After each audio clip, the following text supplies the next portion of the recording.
This episode of the Mega Meeple is brought to you by our supporters over at PodPledge.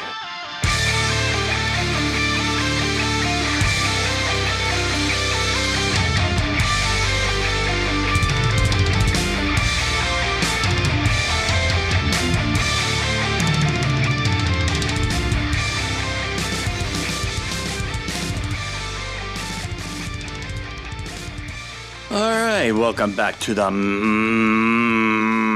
Mega Meeple, the show all about gamers and the games that bring them together. This is episode 48, and 2 more episodes left.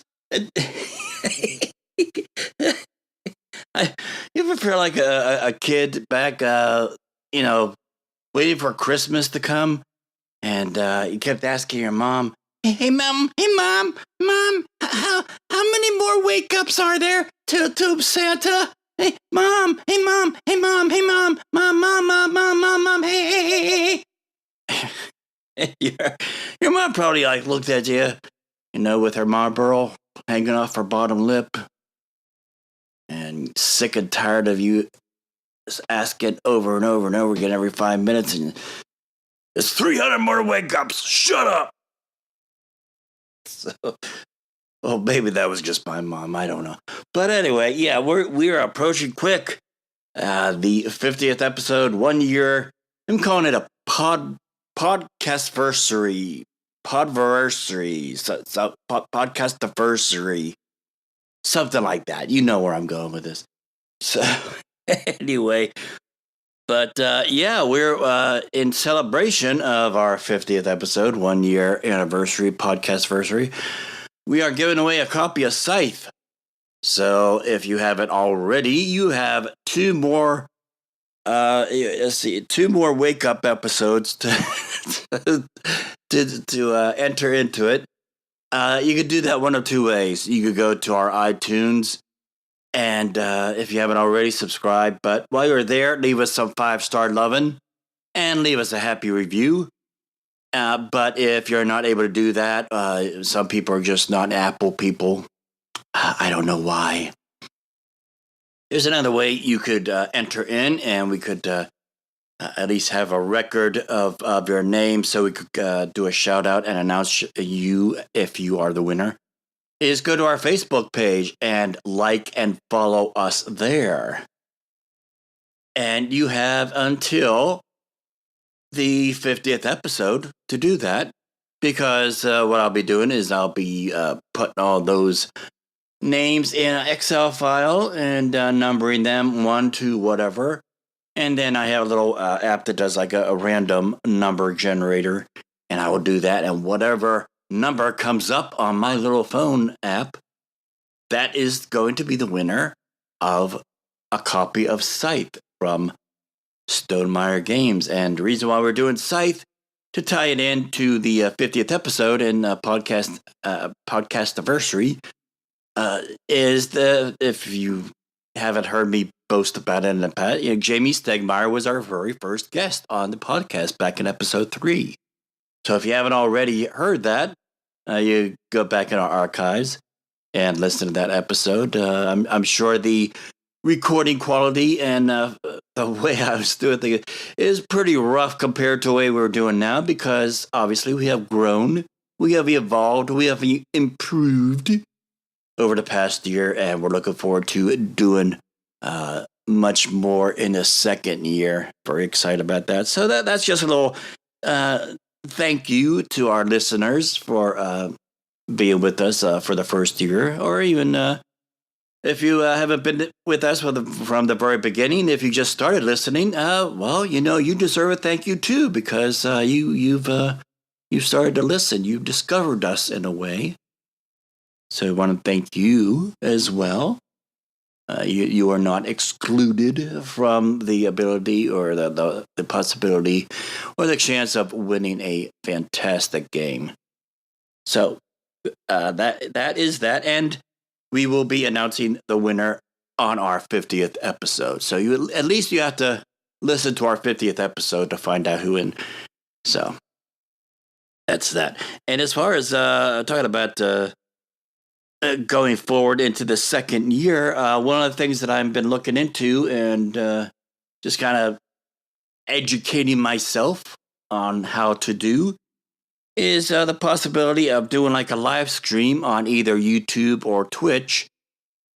Maybe we could do, once the gaming table comes in and that is added to the Mega Meeple studios, we will be doing some more videos on YouTube to ramp that up just because the studio will the environment will just look nicer with the gaming table as well. We'll be able to showcase a lot more games and do some playthroughs or maybe even some rule videos. I know I've been working quite a while on the Lords of Hellas rules video, but I'm in the process now of changing from Final Cut Pro X to Adobe Premiere Pro. I don't know. As I've been looking into these things, Adobe just seems to be more user friendly, more intuitive as far as the way it's laid out. So I'm looking on transferring all my data and footage over to that. But anyway, live streaming on either YouTube or Twitch or both. Even we could do just a talking head type of thing where it's just me chatting with my listeners and viewers, just BSing about games and news and whatever else. So if I have a poll on our Facebook page as well as Twitter on if would you be interested if we did a live stream? Yes or no are your options. So if you haven't already, follow us on Twitch and answer that poll, or when you go to our Facebook page and follow and like that, go to that poll and vote on that. So we know what kind of feedback and what kind of interest there is on that. Now, last episode, our question of the week was, have you ever backed a Kickstarter that you regretted? And between our Twitter and our Facebook, we had one reply. We usually get more, but I don't know. It's been a weird week. Antagon Mendahal said, I was just listening to this podcast today. Sorry, joined a bit late. That's okay. Fashionably late, as we like to say. So far, my experience with Kickstarter has been relatively good. However, one particular game really ticked me off. There's usually at least one, yes. And in the end, everything turned out fine. Well, that's good to hear. But it was disheartening as a backer to know that literally everyone but the backers got the game first. Usually I just play other stuff till my games pop up, but I kept seeing more and more people talking about getting this game at Walmart. Oh, God. It was pretty sad. Yes, that is. If Walmart gets the game before the Kickstarter backers, that's pretty pathetic. Wow. I'm sorry you had to go through that crap with that particular game, but I'm glad it sounded like you finally did get the game. They finally got their act together and got it to the backers, and it all kind of worked out in the end. So that's good to hear. But yeah, Walmart, God. Whoa, wow. Well, that. Yeah, I'm just gonna leave that there. This episode, our guest is Jonathan Gilmour. Last episode we had Rob Davio talking about Fireball Island. Well, this episode we're talking about a different island. Doesn't have any fireballs on it, but it does have dinosaurs. And our guest this episode is Jonathan Gilmour talking about Dinosaur Island. So stay tuned for that, the latter half of this episode. But first, I want to go on a rant. In this episode, I want to talk about alpha players. Yes, I'm sure if you've been in gaming at any length of time, you have come across this. Now, let me qualify this. We are not talking about people that are helping other players that are learning the game. All right? So if there's players at your table that don't know how to play the game, or this is their first time playing, for one player to help the other player learn the game, that is not an alpha player. All right.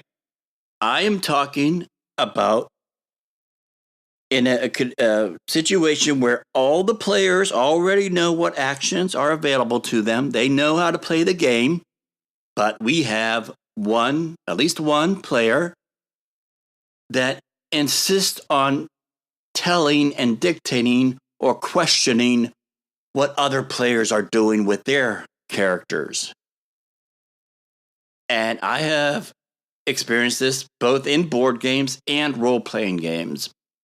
Now, I have seen it where we played a role-playing game, and at least 2 or 3 of the other players are also GMs, and they attempt to take the campaign away from the GM who's actually conducting the game, and basically hijack their game and take it where they want it to go. That's been interesting to observe. It's like grab the popcorn, sit back, and just watch the fireworks fly. That's pretty interesting and entertaining to watch. But as far as like board games, now there are some people that will say, well, there are some games that just lend themselves better to alpha player gamers and like co-op games. I don't agree with that. Okay? Alpha players is not an indicator of a flawed game design or a particular style or mechanism in a game. It's an indicator of flawed personality. All right? So alpha players have nothing to do with the actual game, and it has everything to do with the personality or character of the alpha player. Okay, that blame, in a sense, falls squarely on the shoulders of the player, not the game. Now, in the environment of RPGs, over the years that I have been doing gaming, I have been involved in numerous RPG campaigns. Right now, I'm involved in 3. One of them's a short term, maybe like a 4 or 5 session thing. But the other 2 are ongoing and have been ongoing for, better part of a year. And each one has at least one alpha player in it. Now, there's one where the campaign seems to center around 2 particular characters, and I'm not one of them.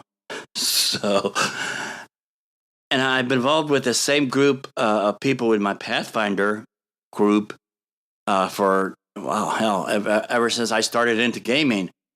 And there's one alpha player there, but he over the years he has kind of chilled out.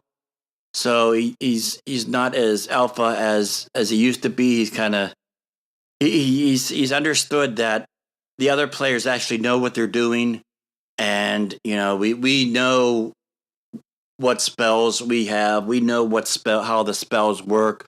We know what actions we have. We know how to move on the board. We know what each one of our weapons do and what the limitations of the weapons are. We would know all that stuff, so we don't need any help playing our characters. But recently, the short-term RPG that I'm involved with, there's one alpha player, and I just gotta share what happened this most recent time. We're going through the scenario, and it's me, the alpha player, and one other player. Now, me and the other player are pretty, chilled out as far as role play. We don't.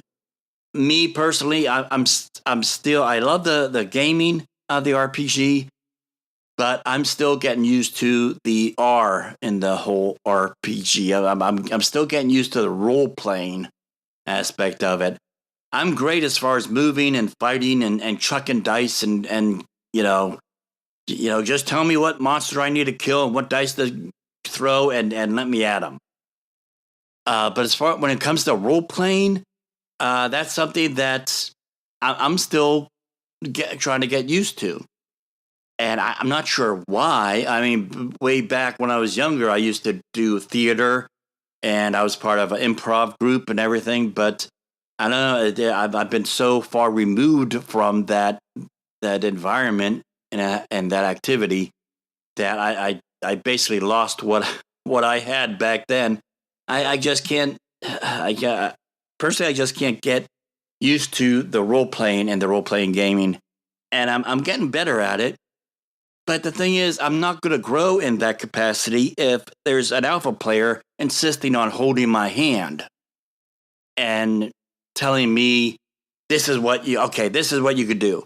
This is what you're doing. Now, again, apart from just being helpful, this past most recent thing I thought was just indicative, and this is what really prompted me to talk about this topic of alpha players this time. We're sitting there, the game master, me, one other player, and then the alpha guy. And we had this mission, this objective that we had to do. And at one point, without even consulting me or the other player, this guy's like, okay, this is what we're going to do. And it wasn't even his turn. It was like right away, this is what we're going to do. And I swear it got to the point where he was approaching it like a football coach talking to his team. I mean, literally, he turned his character sheet over and started drawing X's and O's and arrows and everything, talking about this is how we're going to, reach this objective. You're going to do this, you're going to do that, this, and we're going to do that. And it was like, I mean, when that happened, it's like, oh my God, I got to talk about this. It's like, yeah, don't game with me unless you want my experiences with you to wind up on the podcast, because this is where I get half of my material. So for those of you gaming with me, watch your P's and Q's, because you may be a subject of a rant here pretty soon. But yeah, and at one point, this would piss even me off. At one point, even before the other player said what they wanted to do, this alpha player is like moving their meeple. Okay, and he's moving his meeple into a certain position, and it got to the point where the player was like, "No, what are you doing that? No, move me back." I didn't say I wanted to go there. It's like, yeah, don't touch my meeple. Keep your hands off my meeple. And the alpha player was like, I'm sorry. I thought you said you wanted. I thought you wanted to go there. Well, here's the thing.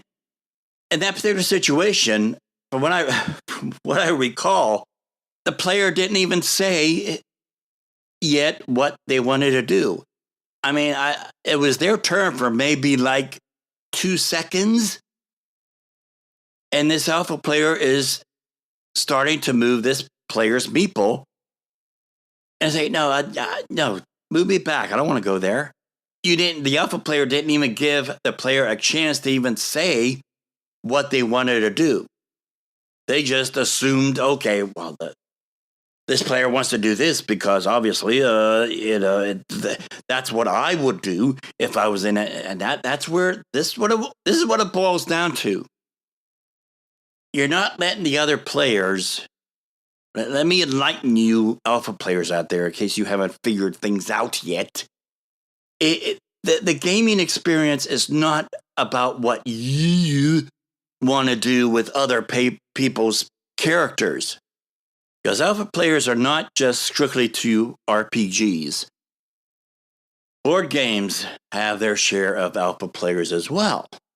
Now, again, we're not talking about helping another player learn the game. If you have someone at the table or at the game that it's their first time playing, it is very acceptable and even appreciated if another player would say to the person learning the game or playing it for the first time, okay, in this, you could do this, or this here is an option, or this movement here, you can move here and do this, or you could stay there and wait for this to happen and help this person here, and just lay out the different options and possibilities of things that they could do. That's helpful. Dictating what other players should do is not appreciated, at least not by me.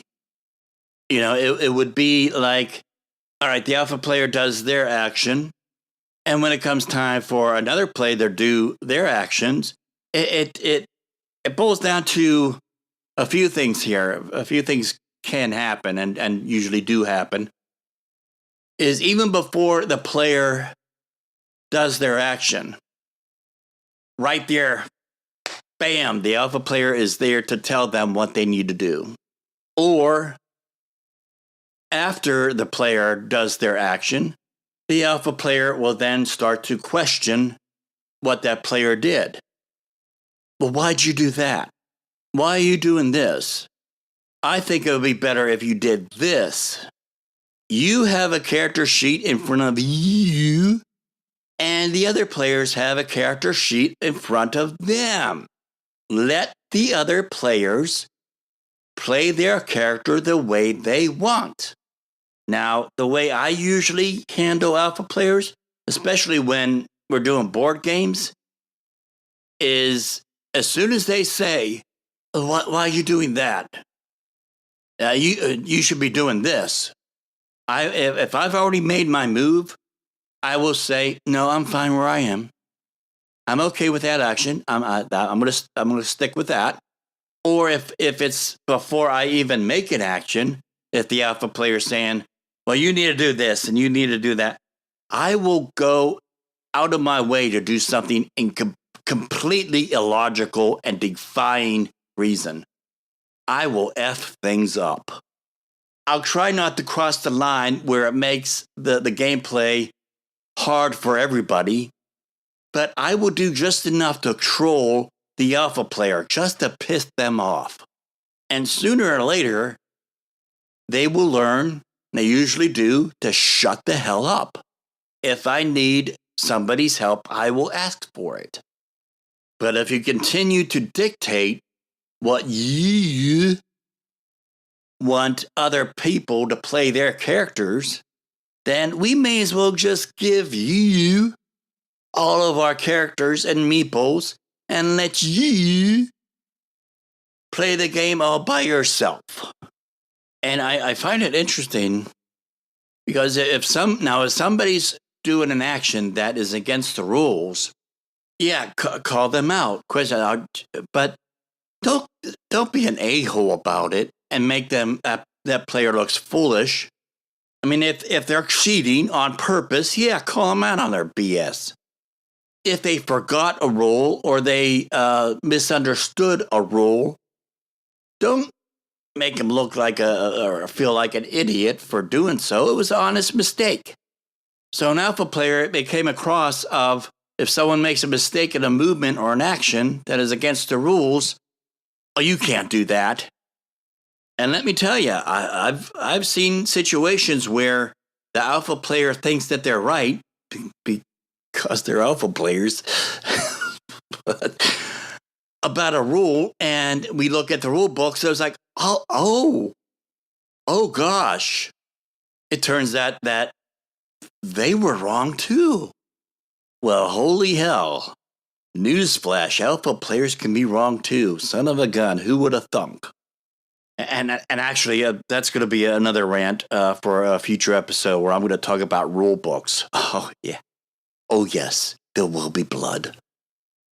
But I find it also interesting that some rule lawyers, they're so stickler for the rules. But I have encountered some rule lawyers, and I'm ranting about alpha players, not rule lawyers, but a lot of times those two go hand in hand. So I'm going to mention it here. I'll do another rant later on in another episode, just strictly on rule lawyers. But just something to think about in the meantime is like, some rule lawyers, they may is for someone who is so stickler for the rules. I have seen some rule lawyers that will stretch a rule out to mean something other than what it says, just to get some kind of benefit of it.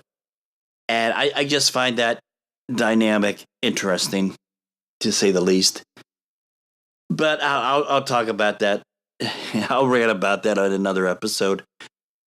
But yeah, alpha players, gotta love them. But I don't know if you gotta. But how? Here's the question of the week for this episode. How do you deal with alpha players? Are you yourself an alpha player? Why do you do what you do? Okay, so this question of the week applies differently to who answers it. If you're an alpha player, why do you do that? And if you're a victim of alpha players, what do you do to, I don't know, combat that, deal with it, tolerate it? I like to troll the alpha players, and sooner or later they'll be quiet. So yeah, that's the question for this week. So reply to us through any of our social media outlets. The links to those things are on the website, www.themegameeple, and talk to us. Let us know how do you deal with that kind of thing.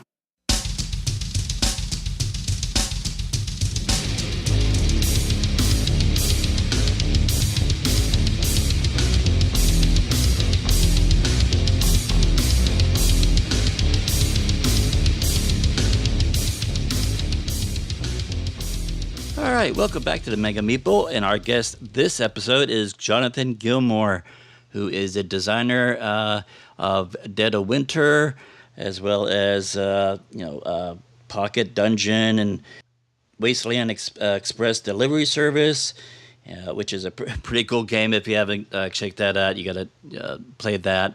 I played that just on interest of the name alone, but Jonathan's here to talk about a current Kickstarter right now for basically Dinosaur Island.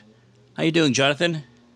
I'm doing great. Thanks a lot. And I love hearing people mention Pocket Dungeon. That was kind of the first thing that I released, and it was a lot of fun. Okay, cool. So that's sort of like your baby, your favorite baby, or your first. Yeah, definitely. It was definitely my first. I don't know if it's my favorite because I think every project is special in its own way, but it's neat when people find it and seeing the reception over the years. I keep wanting to revisit that game, but it's one of those things that it's a passion project, and I just haven't had the time to go back to it. That's neat. Well, it looks like you've been pretty busy, at least from what I've seen of this past year. Because last year that's when Wasteland Express Delivery Service and Path of Light and Shadow came out, and Dinosaur Island. But there's another Dinosaur Island that's on Kickstarter right now. Is that how does that differ from the original Inception? Well, so what we're doing now is we're offering a extreme version of the game. In the original Kickstarter, we had a deluxe version, which had these very, very thick coins, some pods, some extra content, some extra meeples, a whole bunch of extra dinosaur meeples, stuff like that. During the first campaign, we said that we wouldn't offer that version of it again, but there were so many people that were, saying that they really wanted the more upgraded version, that we wanted to find a way to do that. So we came back and said, well, what if we did an extreme version that drops out some of the non-gameplay related content?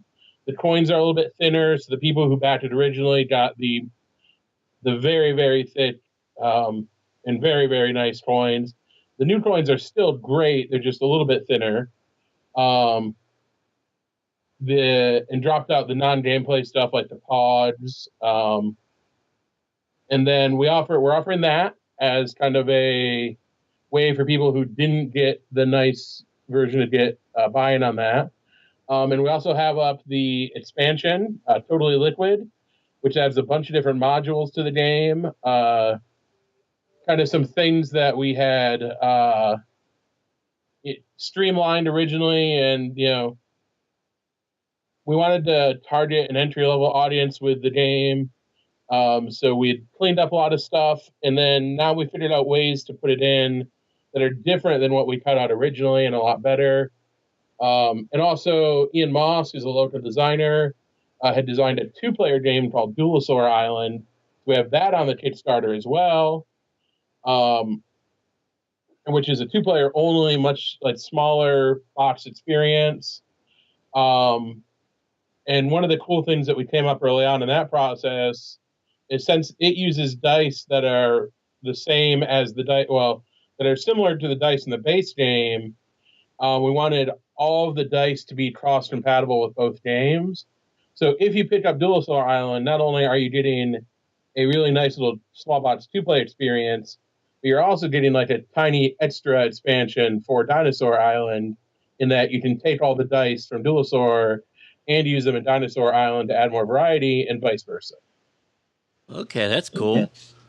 Yeah, and depending on the tiers that people pledge on, so you could go from just getting the Duelosaur Island Extreme Edition, if you just wanted that, or the whole kit and caboodle thing with the Dinosaur Island Extreme and the Duelosaur, right? Yep, we've got pledge levels to kind of cover you wherever you're at. If you did back the original game, then you can come in and just pick up the expansion and or the 2-player game. If you bought the original game at retail, after the campaign ends, we'll have an upgrade kit, so you don't have to rebuy the game. You can just buy the Extreme Edition components. Okay. So we kind of have you covered wherever you're at, whether you own the game or don't. Okay, excellent. Now this is Kickstarter right now. First of all, I mean, the goal was 25,000, and at the time we were recording this, it's just shy of $1.1 million, I think. So, yep. So we'll probably hit that by the end of today. It looks like. Yeah, we're like $80 away from that. But first of all, congratulations on a successful Kickstarter. So this is definitely going to see the light of day. And the Kickstarter is going till April, looks like April 21st, 22nd. Yep. And we've been knocking out a whole bunch of stretch goals to add to the expansion and the 2-player game, which is really good. We're adding more and more content to that box constantly. And it's definitely going way beyond what we expected, which has been really exciting. Okay, that's cool. And so tell us, for those of us who have not seen the game or maybe missed out on the original Kickstarter, how does the game play, and what's the victory conditions and mechanisms of the game? So for the base game of Dinosaur Island, it's a worker placement game. The goal is to have the most exciting theme park. You'll do that through a few different methods, one of which is gathering DNA from the amber dice and then using that DNA to breed dinosaurs and make them and bring them back to life. You can also build attractions that help people have fun in your park once you get them there. There's a few other methods. It's not really point salad. There's just a few different ways that you focus on getting victory points. The main one is building dinosaurs and trying to get people to come to your park and have a good time. So the more people that come to your park every round, the more money you get, and the more people that have fun, that gives you victory points. You're kind of building up a little bit of an engine. So each phase plays a little bit differently, and I won't walk through all those because there's already some really good videos online that walk you through all that. but there's some worker placement in it. There's marketplace phase. Then there's some different worker placement that happens in a different phase, and kind of each phase is like its own little micro game. And then everything comes together. People come to your park and visit, and they have a good time. Okay. So there's no like Tyrannosaurus Rex coming at and attacking your Jeep, is there? Well, so every round there is a chance that dinosaurs will break out in your park. Okay. It's kind of a factor of how much threat your park generates. Every dinosaur that you make generates some amount of threat. So the large carnivores are more threat than like the herbivores. So you can kind of choose when you're building dinosaurs. Do you want to run like a really exciting high risk park, or do you want to run the safer lower risk park? Okay. Then when the dinosaurs break out, they'll eat visitors, which costs you victory points. And also the people that die can't have fun at your park. So Yeah, that kind of hurts business when that happens. All right. Now that's the board game. And how does the Duelosaurus how does that play? Because that's strictly a two-player game, correct? yep. So Duelosaurs is 2 player only. Uh, Although we've got some other stuff in the oven for that, but it'll never be more than 2 player. And what it is it's more directed towards dice drafting with a you pick, I choose mechanism and some card management. So it kind of takes the entire experience of building your theme park and narrows it down into 1 player will roll some dice every turn and draw them out of a bag. They'll assign the dice to different spots on the board that may have multipliers or other bonuses. And then the other player gets to choose one of the dice first, and you'll go back and forth, and you'll draft the dice and the other things that are available in the market. Um, and that's how you'll generate your DNA and other things that you'll be able to use. And you use all that to build rides and dinosaurs in your park. All the cards have like the top half is a dinosaur and the bottom half is an attraction. So you kind of like tuck them under the board. So if you put them in the top half of the board, it slides under and covers up the attraction. And if you put them on the bottom part of your board, it covers up the dinosaur and it shows the attraction.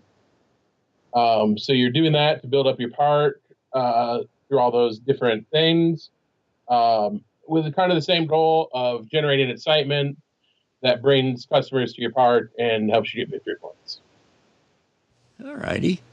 And want to take a moment to mention that Dinosaur Island, at least from the first Kickstarter and the game that came out, that's one that at least been nominated, from what I could tell, at least 4 Golden Geek nominations for Best Strategy Game of the Year, Best Artwork and Presentation, and even Tom Vassell of the Dice Tower had rave reviews about this as well.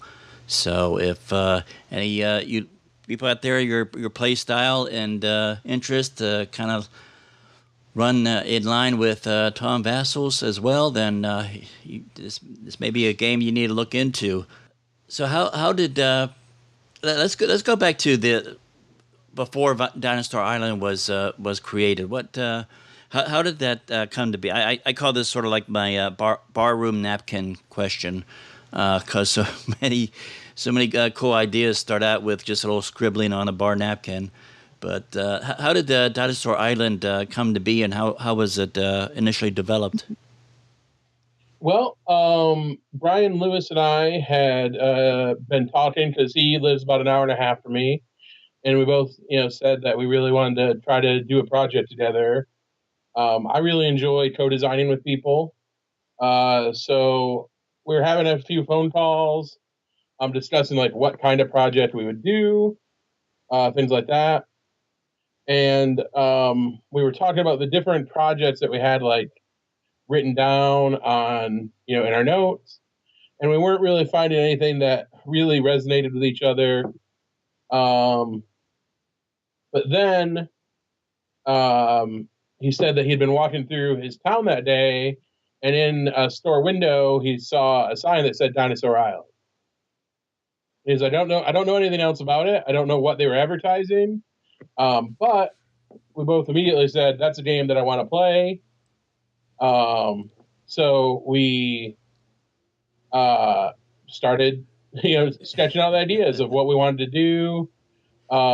We're both big fans of worker placement games. So we said, it'd be really nice if we could do a worker placement game that didn't just feel like every other worker placement game. So we tried to start coming up with some ideas to make it stand out from the pack a little bit. Mm-hmm. And then, and from there, the rest is, what they say is history. We just, kind of spent the next year and a half kind of refining it and coming up with new ideas. Okay, that's cool.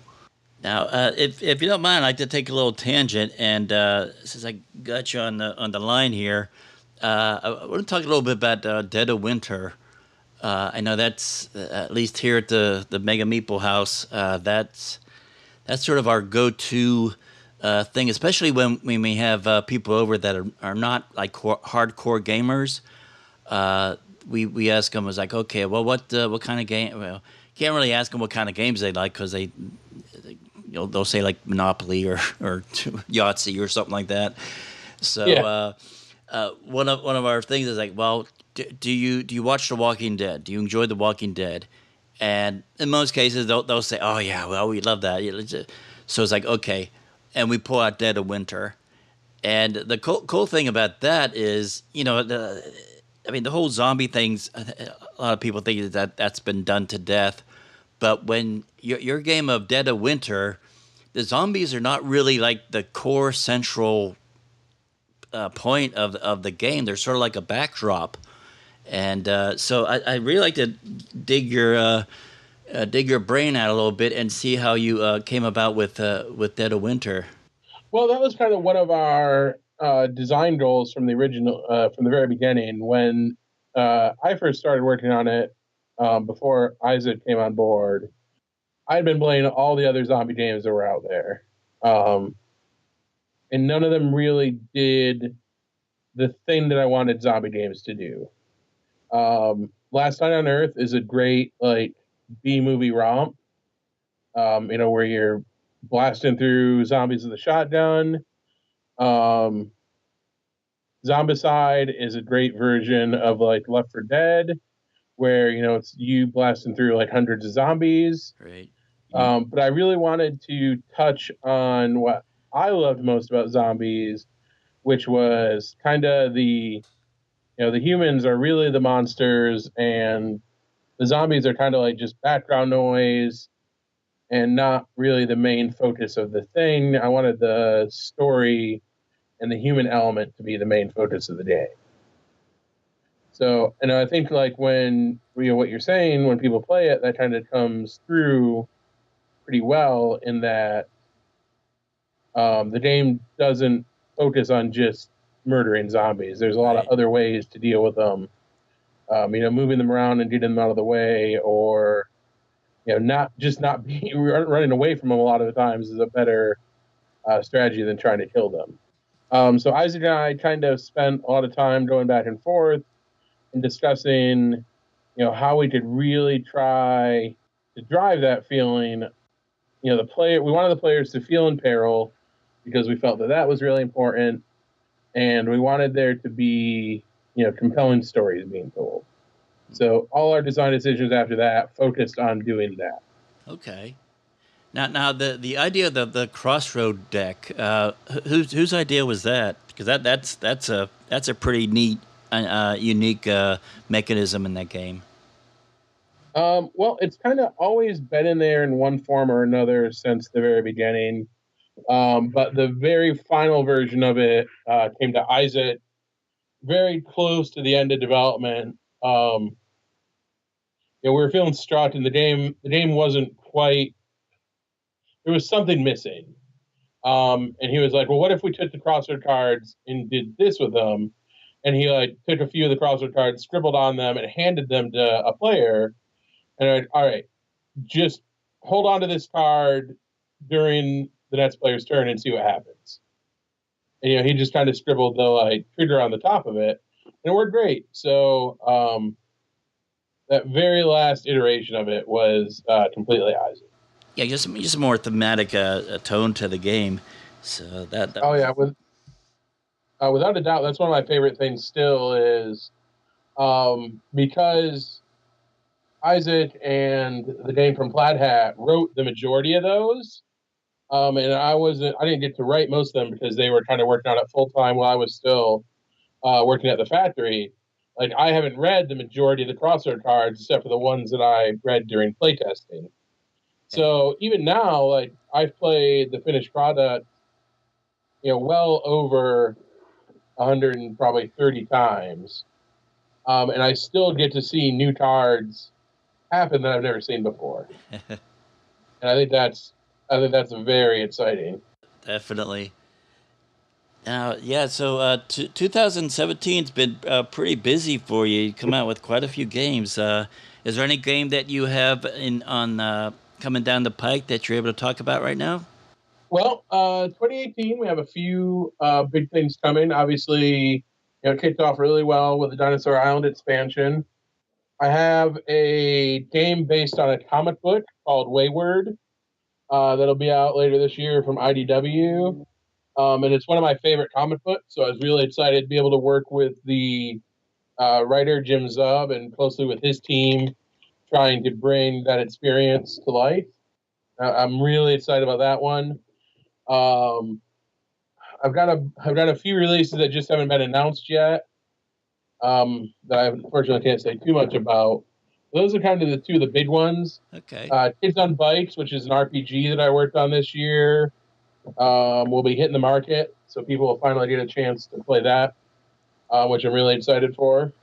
All right. Cool. So yeah, so it's a lot more coming from the desks of Jonathan Gilmour. So that's good to hear. Thank you. All right. Well, let's see. So the Kickstarter is going till like the third week or so of April.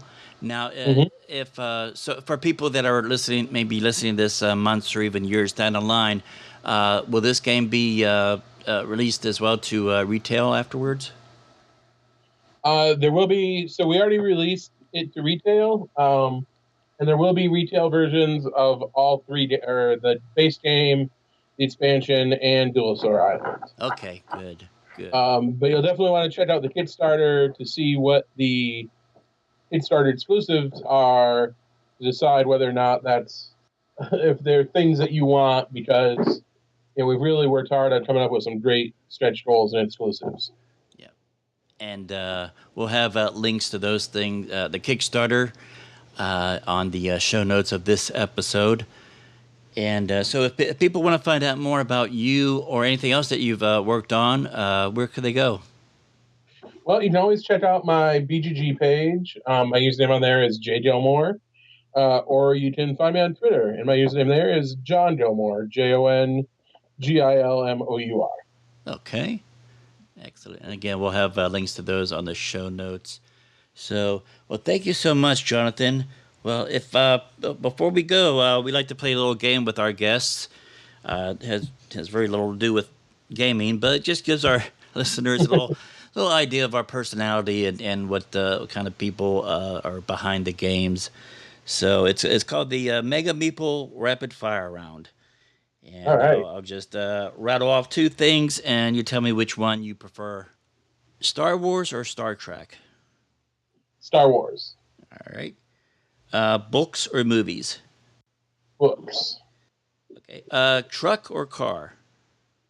car, All right. Kirk or Picard? uh, Picard for my limited experience. All right. And then lastly, fame or money? Oh, that's tough. Neither one's terribly important to me, but I guess I would have to pick money so I take care of my family. Okay, there we go. Yeah. Yeah, fame can only go so far as paying the mortgage, I guess. So, Yeah, Alrighty. Well, thank you so much, Jonathan. I appreciate you coming on. And again, congratulations on another successful Kickstarter. And looking forward to playing Dinosaur Island Back from Extinction. Well, thanks a lot for having me. I appreciate being here. Thank you so much for downloading and listening to this episode of the Mega Meeple. Stay tuned. Come back with us next week when my guest will be Artem Safarov talking about his game Unbroken. So stay tuned for that. And if you haven't already, go ahead and subscribe to us on iTunes. And while you're there, give us some 5-star loving. Leave us a happy review. Tell us how fabulous we are. We really appreciate it. Now, if you don't do iTunes or you're not an Apple guy, that's cool. All of our episodes stream on our website. So you go to our website and subscribe to our email. You will be notified when a episode drops, or if there's any news breaking story that we talk about or post a review. We don't do postings every single day, so you're not going to be inundated with emails. But go ahead and subscribe to our email so you'll be notified when episode goes on the website. And while you're there on the website, go to our social media page. All the links to our social things like Facebook, Instagram, Twitter, blah, blah, blah, yada, yada, all the usual ones. Go ahead and go to those things and follow us there. Now, if you really like the episodes, you could support us either by a per month or per episode basis by going to our Pod Pledge page. And also the link to that is also found on the website. And it really just helps us out with the logistics of hosting costs and crap like that. Really appreciate it. But we know that not everybody has the pennies out of their couch cushions to support us. But there are other ways to support us, and that's just word of mouth, just telling your friends about us, turning them on to the show, spread the word. One really cool thing, I recorded about a week or so ago an interview with 2 guests. They were both from different parts of the country for an upcoming episode. But one of the things that they both said is that they've started listening to the podcast, and they were actually looking forward to our Mega Meeple rapid fire round as part of the interview. It's like, oh yeah, hey, that's the thing. But they really talked highly of the episode, and they said they've enjoyed it. They drive long distances and stuff for work. Podcasts like the Mega Meeple really help him spend the time on the road. And the cool thing was also that I asked them, well, how did you hear about us? Because I'm thinking, did they find us on iTunes? Did they find us on Facebook? No, some other podcaster, and actually it was a podcaster that I had not even heard of, told them about the Mega Meeple and turned them on to the Mega Meeple. And it's like, oh, cool. All right, well, I had to go look up this other podcaster and follow his show. It just felt really good to know that, yeah, after just shy of a year, that we have a listenership. Number one, more than our just friends and family. Yeah, it's like at the beginning nobody listens, and over the course of a year, we have gotten a good enough foundation of a listenership that we have people that I don't even know, I've never heard of, that are spreading the word and talking good things about us and turning new listeners onto the show. So that just really felt good. So yeah, that's another way. If you can't support the show financially, that's cool. I mean, we're always going to be here regardless of whether, we pay or not. But, if you really enjoy the show and want to help us out, you could donate through our Pod Pledge. But again, don't feel that just because you're not able to support us financially that you can't do anything. Just telling other people about the show means a lot. So, and we want to thank you. You are included in that thank you. All right, so enough gabbing. We hope you enjoyed this week's episode, and we hope that you will join us again for episode 49, counting down to the 50th episode, 1 year podcast-versary thingy. So until next time, this is Tom saying, game on, and we'll see you at the gaming table.